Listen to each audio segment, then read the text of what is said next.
my name is Southern Soldier, and this is going to be the part 2 of Essential Gear for Reenacting. Now, I'm going to state again that you do not have to get this stuff before you step onto the field.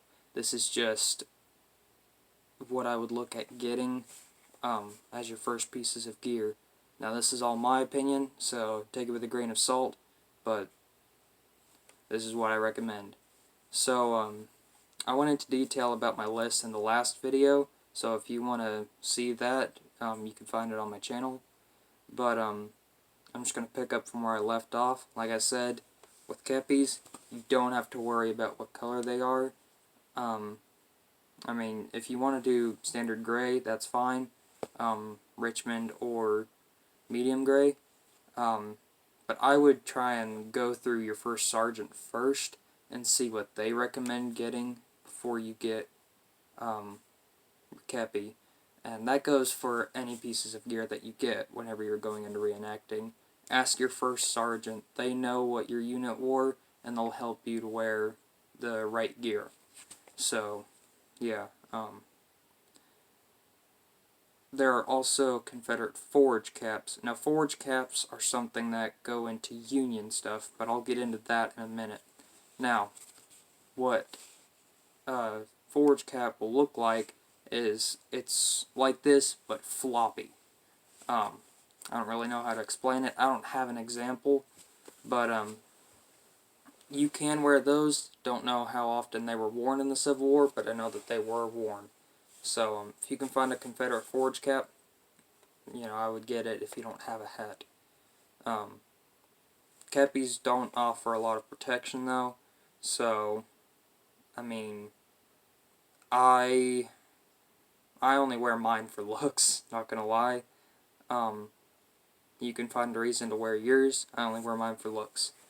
But if I was going for protection, I would go with the Stetson, or like I showed in the last video, a slouch cap.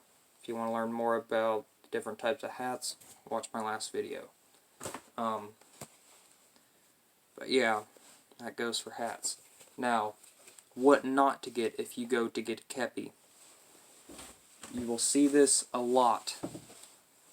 These are the little kid hats that they sell at little visitor centers if you're going to a fort or something like that. These are cotton. The brim is fake.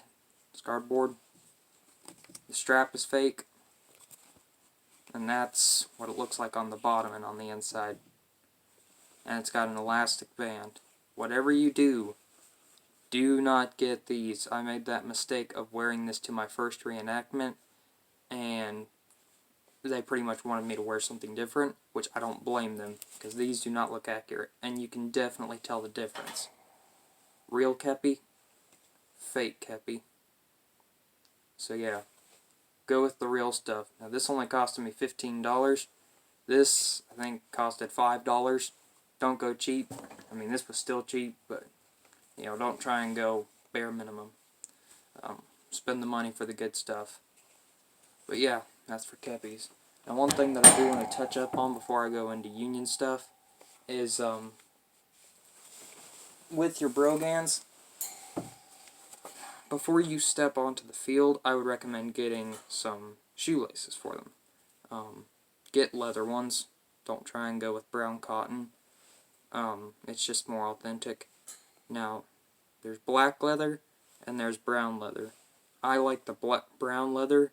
My brogans came with the black, but I mean, if you want to do black, that's your choice. But I would recommend getting these just because on brogans, with leather straps, you don't want to yank on them as hard as you can like you would with cotton straps, because leather is stretchy, but it is also breakable. And if you put them under a fair amount of pressure, they will break on you. So, in case you do that, I would recommend bringing an extra pair. That's why I'm touching up on this. But yeah, whenever you go to tie your shoes on your brogans, unless they're cotton straps, if they are leather straps, don't wrench it down. Just snug it up and tie it, okay? But yeah, make sure you have a spare pair of leather shoelaces before you go onto the field, in case you break one. Okay?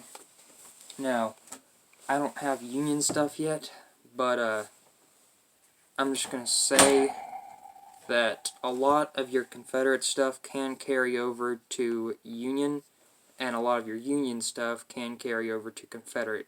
Now your leathers, stuff like that, they will carry over, but if you have a CS belt buckle, Confederate States, it cannot carry over to Union. Now, here is a trick though. If you have a United States belt buckle, I have an example, but I don't have it with me. You can take it, and, obviously you would use it for Union, but you can take it, flip it upside down, and wear it on your belt for Confederacy. The reason why is it'll then say S in, because U upside down is in, and that means Southern Nation. So, that is one little trick that I have learnt that you can do if you're trying to go, be able to switch back and forth.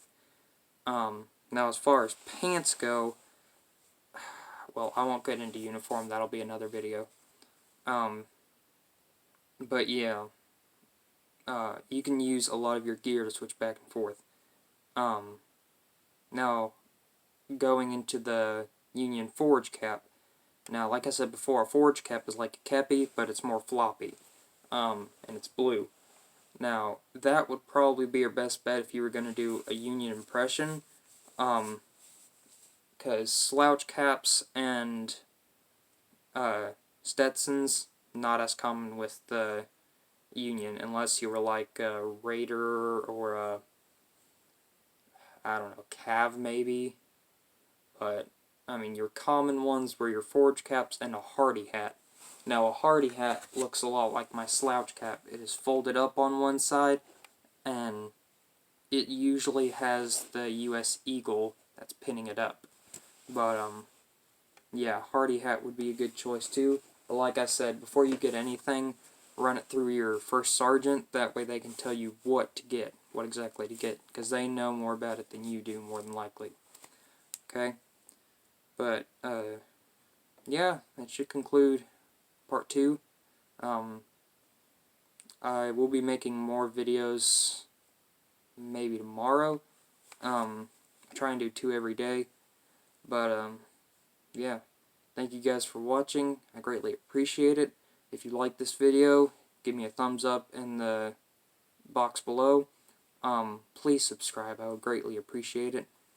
And, yeah.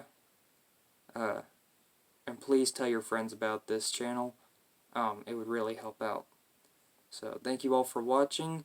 If you have any recommendations for videos, I would love to hear it. Drop it down in the comment section. But this is Southern Soldier, signing out.